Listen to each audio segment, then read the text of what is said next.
The room is very quiet, except for the sound of birds outside the window. The sunlight comes through the thin curtains and makes the walls look bright. I look at the ceiling, just lying there. My apartment is small, and there is no one in here but me. I feel the silence. Too much silence. It's not like my home in Egypt. Back home, mornings were full of life. My mom would make breakfast and the whole family would be together. My sisters would laugh and talk. My dad would read the newspaper and tell us stories about the world. The house always felt warm and alive. But now it's just me in this quiet room. I miss those mornings. I miss the noise and the laughter. I sit up slowly, putting my feet on the cold floor. The sun is already up.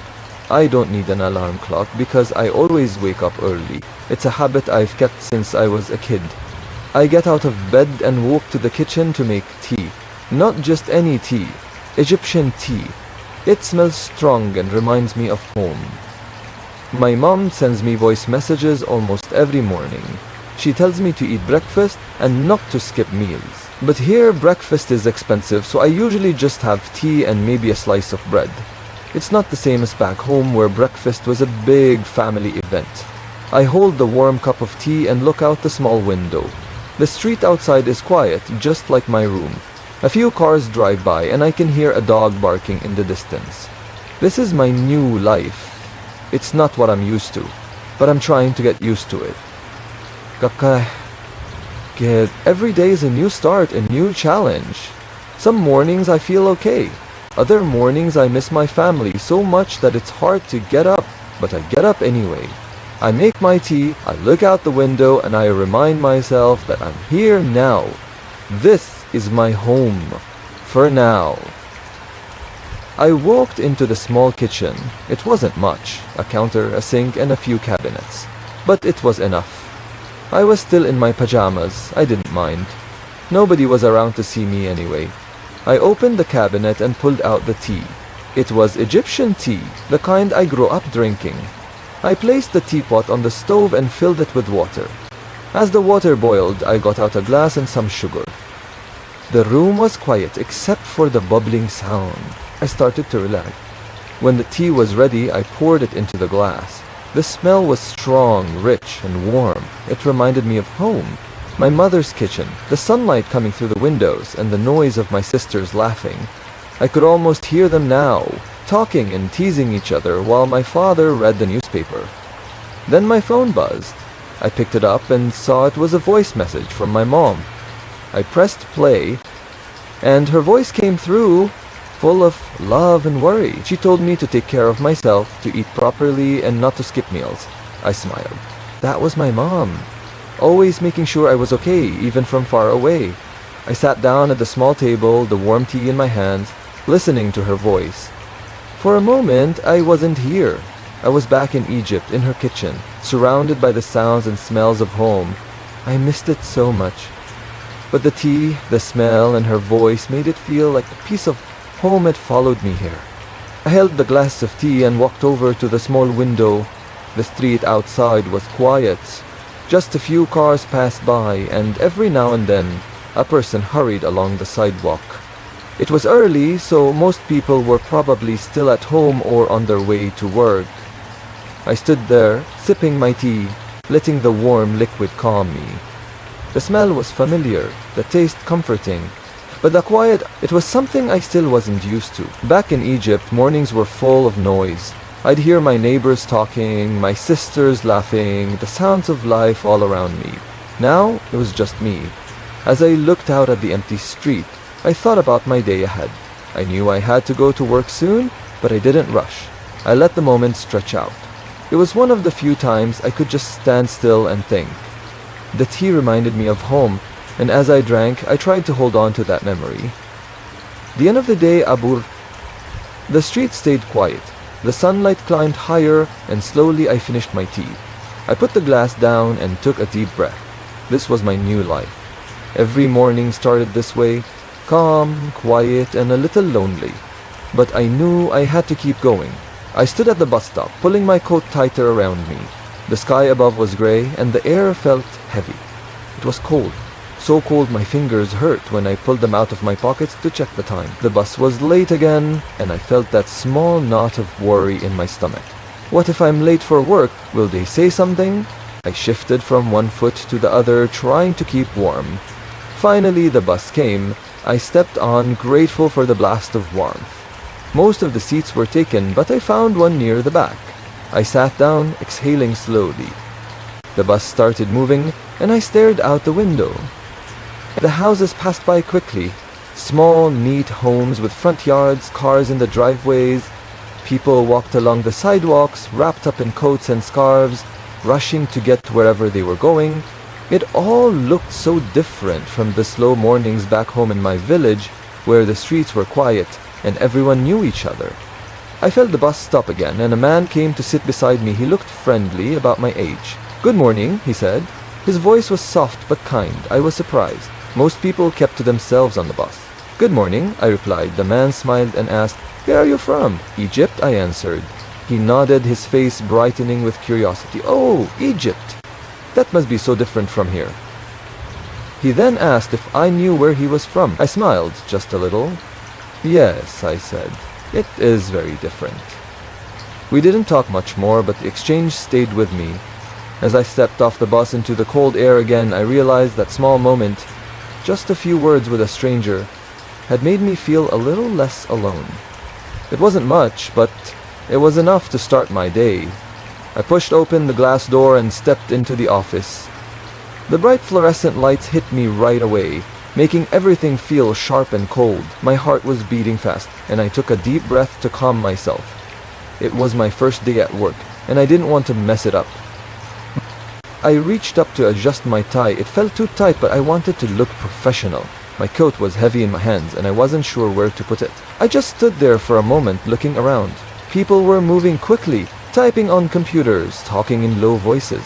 Everyone seemed so busy, like they already knew exactly what to do. A man walked up to me.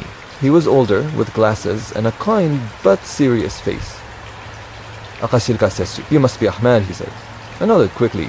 "Yes, sir," I replied. He gave a small smile and motioned for me to follow him. As we walked, he introduced me to a few of my coworkers. "This is Ahmad," he said each time. "He's starting with us today." The people I met nodded politely. Some said, "Welcome," while others just smiled. I tried to smile back, but my nerves made it hard. Everyone seemed nice but distant. No one asked me any questions or tried to talk much. I felt a little out of place, like I didn't fully belong. We stopped at a desk near the corner of the room. "This will be your workstation," the man said. I thanked him and sat down slowly, looking at the computer in front of me. The desk was small but neat, with a notebook and a pen already waiting for me. I glanced around the office again. Everyone was focused on their work, their faces serious. I felt nervous, but also determined. This was my chance to build something new, to start fresh. I adjusted my tie again, took a deep breath, and got ready to begin. I sat at my desk, trying to focus. The computer screen in front of me was bright, full of words and numbers that didn't feel familiar. My hands hovered over the keyboard, unsure of what to do next. I wanted to do everything right, but it was hard when so much felt new. The tasks seemed simple, typing information, filling out forms, checking details. But there were words I didn't understand and processes I had never seen before. I kept stopping to think, afraid of making a mistake. Each click of the mouse felt heavy, like it mattered too much. My coworkers moved quickly around me, typing fast, answering phones, and walking past with papers in their hands. They looked so confident, like they had done this 100 times. Then I wished I could feel like that too, but I reminded myself that this was my first day. It was okay not to know everything yet. Every now and then, I glanced at the clock. The day felt slow, like it stretched out forever. I kept my head down, focusing on the small tasks in front of me. When I didn't know something, I quietly searched for answers or double-checked my work. My fingers moved carefully over the keyboard, typing each word with focus. Even though the work was not exciting, it felt important to me. This was my chance to show that I could do it. I wanted to prove to myself and to everyone else that I belonged here. It wasn't easy, but I kept going, one small task at a time. By the end of the day, I felt so tired. My head hurt a little and my back was stiff from sitting at the desk all day. It was quiet in the office now. Most of my co-workers had already left.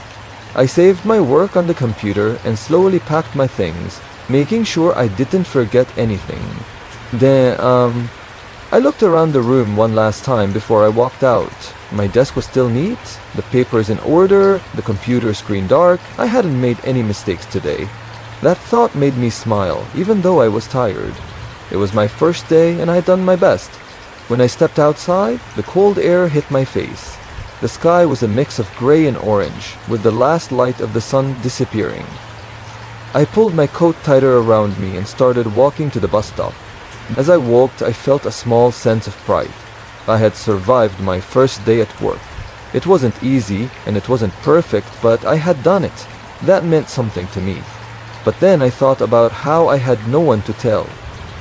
Back home, I would have gone straight to my family. My mom would have asked how my day was, and my sisters would have made jokes to make me laugh. My dad would have told me, "I'm proud of you, son."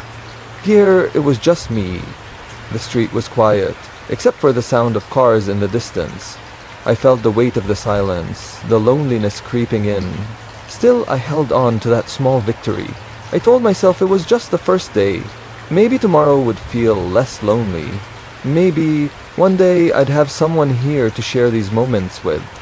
For now, I kept walking, one step at a time, holding on to that little bit of pride. After work, I decided to stop at the grocery store near my apartment. It wasn't very big, just a small place with narrow aisles and shelves stacked high. I was tired from the day, but I needed to pick up some bread and a few other things. As I walked through the aisles, the smell of fresh bread hit me. It reminded me of the bakeries back home in Egypt where the bread was warm and soft, and you could smell it from the street. I smiled a little at the memory. I moved to the next aisle looking for tea. While scanning the shelves, I noticed an older man standing a few feet away. He was reaching up, trying to grab something from the top shelf. His hand stretched, but it wasn't enough. The box was just out of reach. I hesitated for a moment, then stepped closer. "Do you need help?" I asked, my voice quiet but clear. The man turned and nodded, smiling. "Yes, please. Thank you," he said. I reached up and grabbed the box for him. It was a big cereal box, light but bulky. I handed it to him and he smiled again. "You're very kind. Thank you so much," he said. "It's no problem," I replied, feeling a little shy. The man looked at me for a moment, like he wanted to say more, but then he just nodded and went on his way. Huh? As I turned back to the shelves, I felt good, like I had done something small but meaningful. It wasn't much, just helping someone with a box of cereal, but it made me think of how people back home in my village would always help each other, even with little things like this.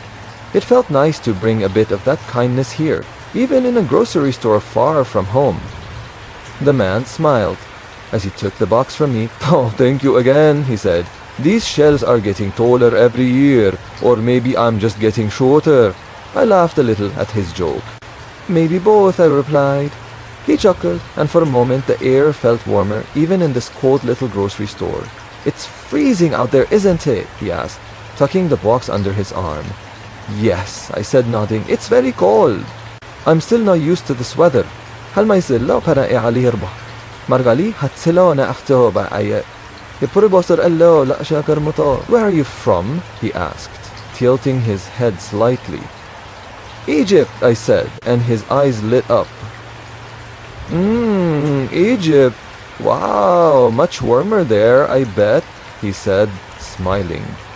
"Much warmer," I agreed. "Even in winter, it's never like this." I gestured toward the store's window, where frost clung to the glass. He nodded. "Well, welcome. This city isn't always easy, but you'll find your way. Have you tried any good local food yet?" I thought for a moment and shook my head. "Not really, I mostly cook at home. It's cheaper that way." He nodded, understanding. Lang Tralane Kediale, a few blocks from here. There's a little diner a few blocks from here. They have the best soups. Great for weather like this. You should try it sometime. We stood there for another minute, talking about small things. The cold weather, the strange little carts, and the store that seemed too small to fit much. He joked about needing 2 carts just to do a proper shopping trip, and I found myself laughing along. When the conversation ended, he waved and said, "Take care and good luck." "Thank you," I replied. "You too." As I walked away, I felt a small warmth in my chest. It was just a short conversation, but it reminded me of how a little kindness and a few words could make the day feel less lonely. As the man walked away with a cereal box under his arm, he turned back one last time and gave me a small wave. "Take care of yourself," he said with a kind smile. I stood there for a moment watching as he disappeared into another aisle. Then I turned back to the shelves. But my mind wasn't on the groceries anymore. That small conversation stayed with me. It wasn't anything big. We only talked for a few minutes about the cold weather and some local food. But it felt nice. It reminded me of how people used to stop and talk back in my village. Everyone knew each other, and there was always someone to share a laugh or a kind word with. Here, things were different. Most people kept to themselves. The city felt so big and I often felt so small in it. But this man, with his friendly smile and warm words, made me feel like I wasn't invisible, like I belonged. Even just a little. As I finished my shopping and walked to the checkout, I felt something I hadn't felt in a while. It was a small feeling, but it was real. Hope. That short, simple moment reminded me that even in a new place, there are still kind people. Maybe tomorrow I'd meet someone else. Maybe slowly I wouldn't feel so alone. I left the store with my bag of groceries and stepped into the cold evening air. But this time, the chill didn't feel as sharp. The library was quiet when I walked in, the kind of quiet that felt warm and peaceful, not empty. It was Saturday and I didn't have work, so I decided to come here and see what the language exchange program was about. I'd seen a flyer for it a few days ago and something about it caught my attention. Maybe it was the thought of meeting people who, like me, were trying to find their way in a new place. But to be completely honest, my heart never really left. I found the meeting room at the back of the library. Inside, there were chairs arranged in a circle and a few people were already sitting and talking softly. I felt a little nervous as I walked in, but I smiled and took a seat. The session began with everyone introducing themselves. There were people from all over, South Korea, Brazil, India, and even a few Americans who were learning new languages for fun. Like their towns, the airport became a lesson in mutualistic things, and turning into a more niche, a more clear stick. Then when it was my turn, I said, "My name is Ahmad, I'm from Egypt, and I'm here to practice English." Everyone nodded and smiled, and I started to relax. We practiced simple phrases, taking turns speaking and helping each other with words. I even got to teach a few Arabic expressions like how to say hello and thank you. The others seemed interested, and that made me feel good, like I had something to share. During the session, a woman from South Korea talked about how hard it was to learn English when she first moved here. At first I couldn't even ask for directions, she said, laughing. But now I feel more confident. A man from Brazil shared his story too. "It's not just the language," he said. "It's the culture, the food, everything. It's like starting from zero." I nodded, listening closely. I understood exactly what they meant. For the first time in a long time, I didn't feel so alone. These people knew what it was like to leave everything behind and start fresh in a strange place. Their stories felt like my own, and that gave me a sense of comfort I hadn't felt in months. When the session ended, a few of us stayed behind, exchanging phone numbers. "Let's practice together sometime," someone said, and I smiled. "Yes, I'd like that," I replied. As I left the library, I felt something new, a small spark of hope. I slipped the paper with the phone numbers into my pocket, knowing that today I'd taken a step forward. Maybe, just maybe, I was starting to find my place here. I was nervous all afternoon. My coworker David was coming over for dinner. He was one of the few people at work who had been kind to me since the beginning. We talked sometimes during breaks. and I liked how easygoing he was. When I invited him to my apartment for dinner, he smiled and said yes without hesitation. Now I just hoped he would enjoy the meal. I decided to make kashari, a dish my mom used to cook when I was a child. It's simple but special. Layers of rice, lentils, pasta, and a spicy tomato sauce, topped with crispy fried onions. I knew the smell of the onions would fill my small apartment and remind me of home. As I cooked, I kept checking my phone to make sure I hadn't missed a message from David. What if he doesn't like the food? I thought to myself. What if it's too spicy or too different? I pushed the thoughts away and focused on the cooking. I carefully layered everything, tasting the sauce one last time. It tasted just like how my mom used to make it. When David arrived, I opened the door with a nervous smile. He was holding a small bottle of sparkling water. I didn't want to come empty-handed, he said with a grin. Thank you, I said, taking it from him. Come in, please. The smell of koshairi filled the apartment, and David sniffed the air. Wow, something smells amazing, he said. I felt a little more relaxed. We sat down at the small table, and I served the food. I watched as David took his first bite. He chewed slowly, then his eyes widened. This is incredible, he said. What is it called? Koshari, I said, smiling for the first time that evening. It's a popular dish in Egypt. Well, I love it, he said, taking another big bite. As we ate, we talked about our childhoods. I told him about my big family dinners back in Egypt, where everyone sat together at a long table, laughing and sharing stories. He told me about growing up in a small town here in the US, how his mom used to make chicken pot pie every Sunday. We laughed about how different our traditions were, but also how food always brought people together. Doesn't matter where you're from, David said. Good food is good food. By the time we finished eating, the table was full of empty plates, and the apartment was filled with laughter. We stayed a little longer, drinking tea and talking about our favorite meals and places we wanted to visit one day. When David finally got up to leave, he said, Thanks for inviting me, Ahmad. This was great. Let's do it again soon. Yes, I said, smiling. Next time, you can bring one of your favorite dishes. As I closed the door behind him, the apartment felt warm, even though he was gone. For the first time in a long time, it didn't feel so lonely. Tonight wasn't just about dinner. It was the start of something more. A friendship, maybe. And that thought made me feel happy. I decided to do something new. A few days ago, I saw a notice at the local community center. They needed volunteers to teach languages to kids. It gave me an idea. Maybe I could teach Arabic. It's something I know well, and maybe I could help these kids learn something new. On my first day, I arrived early. The community center was simple but bright, with colorful posters on the walls and the sound of children laughing in the background. I walked into the small classroom they assigned me. There was a whiteboard, a few markers, and small desks arranged in neat rows. I felt nervous as I set up the whiteboard. My hands were shaking a little as I wrote "Welcome" in Arabic at the top. But if they don't like this, what if they don't understand me? I thought to myself, but I took a deep breath and kept going. Soon the kids started to arrive. They were young, maybe 8 or 9 years old, and full of energy. Some ran into the room laughing, while others sat quietly, looking curious. Hello everyone, I said, smiling nervously. My name is Ahmad, and I'm here to teach you Arabic. The kids stared at me for a moment. Then one of them raised a hand. How do you say hello in Arabic? Good question, I said, writing on the board. We say marhabba. Can you all try it?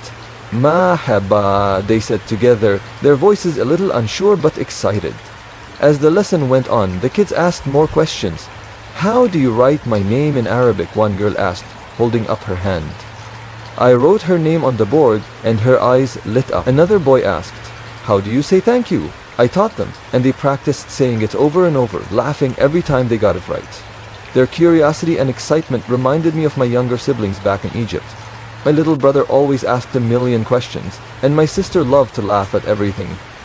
Watching these kids, I felt a warmth I hadn't felt in a long time. I started to relax. I smiled more and even laughed with them when one of the boys tried to say a word in Arabic but made it sound funny. Their energy was contagious and the nervousness I felt earlier disappeared. By the end of the session, the whiteboard was full of Arabic words and the kids were still excited, asking when the next class would be. I felt tired but happy. As I cleaned up the room, I realized how much I had enjoyed the experience. The system, for the first time since I came to this country, I felt like I was giving something back.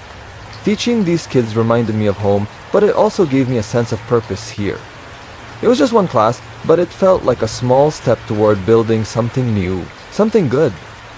As the session came to an end, the children gathered their things, still buzzing with excitement. Some of them ran up to me to show their notebooks. Aqalli eletong halin abdin sharim. Look, I wrote my name in Arabic, one of the girls said, holding up her paper proudly. It's very good, I said, smiling. You're a fast learner. The room started to empty as parents arrived to pick up their kids. I was putting away the markers and erasing the whiteboard when I felt someone behind me. I turned to see a woman standing there with a warm smile. Ayami, she asked. Yes, that's me, I said, a little unsure. She held her son's hand, the boy from earlier who had asked a lot of questions during the class. Zomur pale ma nani nishka loda awache ohayat lirinayom. I just wanted to thank you, she said. My son loved the class. He couldn't stop talking about it last week. It's wonderful for him to learn something new like this. Her words caught me off guard. I wasn't used to people thanking me like this. For a moment, I didn't know what to say. Thank you, I finally managed. I'm glad he enjoyed it. He's very smart, she smiled again and said, You're doing a great thing here. It's not just the kids learning. You're helping us all connect with something different, something important. Her words stayed with me as she and her son left. I stood there in the empty classroom, holding the marker in my hand, thinking about what she said. For the first time in a long time, I felt like I was part of something bigger, like I was giving back to the community that had welcomed me, even in small ways. As I walked out of the community center, the air felt lighter. I looked up at the sky, where the sun was starting to set, and I smiled. This place was beginning to feel a little more like home. The day felt special. It had been exactly 1 year since I arrived in America. I couldn't believe how much had changed in that time. A year ago, I didn't know anyone here. I felt alone, unsure of how I would make this place feel like home. But today was different. Today, I wasn't alone. I decided to celebrate the day with a small dinner. I invited the friends I had made over the year. David from work, some people from the library group, and a few parents I'd met at the community center. I didn't have a big apartment, but it was enough. I pushed my small dining table into the middle of the room and covered it with a plain white tablecloth. The smell of food filled the air as I cooked. I made kashari again, the dish that reminded me of home. But it wasn't the only dish on the table. David brought a chicken pot pie, and Maria, one of the moms from the community center, brought a big bowl of Brazilian feijoada. Someone else brought spring rolls, and another friend from the library brought a Korean dish I couldn't even pronounce. When everyone arrived, the apartment felt full of laughter, voices, and the sound of clinking plates. Shinze. Shinze kasara. We squeezed around the small table, each person holding a plate filled with food from all over the world. As we ate, we shared stories. Maria talked about her first day in the US and how she got lost trying to find her son's school. David told us about growing up in a small town and how he used to sneak extra slices of pie when his mom wasn't looking. I shared my story too, about leaving Egypt, missing my family, and trying to find my place here. The stories made us laugh, and sometimes they made us quiet.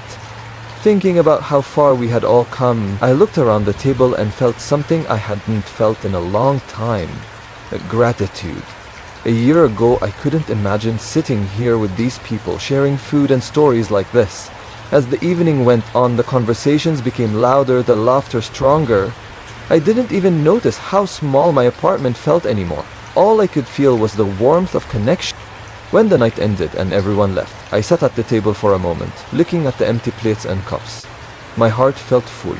This dinner wasn't just about marking a year, it was about celebrating the people who had made this year possible. I had come so far, and I wasn't alone anymore. For the first time, it really felt like home. As the evening came to an end, the room grew quiet again. The laughter and voices that had filled my small apartment for hours were now just echoes in the air. My friends had left, and I stood by the table, looking at the empty plates and cups scattered across it. I sat down and took a deep breath. The smell of the food still lingered, mixed with the faint scent of the candles I had lit earlier. I let myself take it all in. The warmth of the evening, the joy of having people here, and the stories we had shared. It felt like a moment to stop and think about everything. Yana, a year ago, I was sitting alone at this same table. My mornings were quiet, just me and my tea, and my nights were even quieter.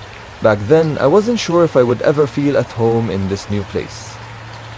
But tonight was different. Tonight, my apartment was full of laughter, stories, and the sound of people enjoying food from all over the world.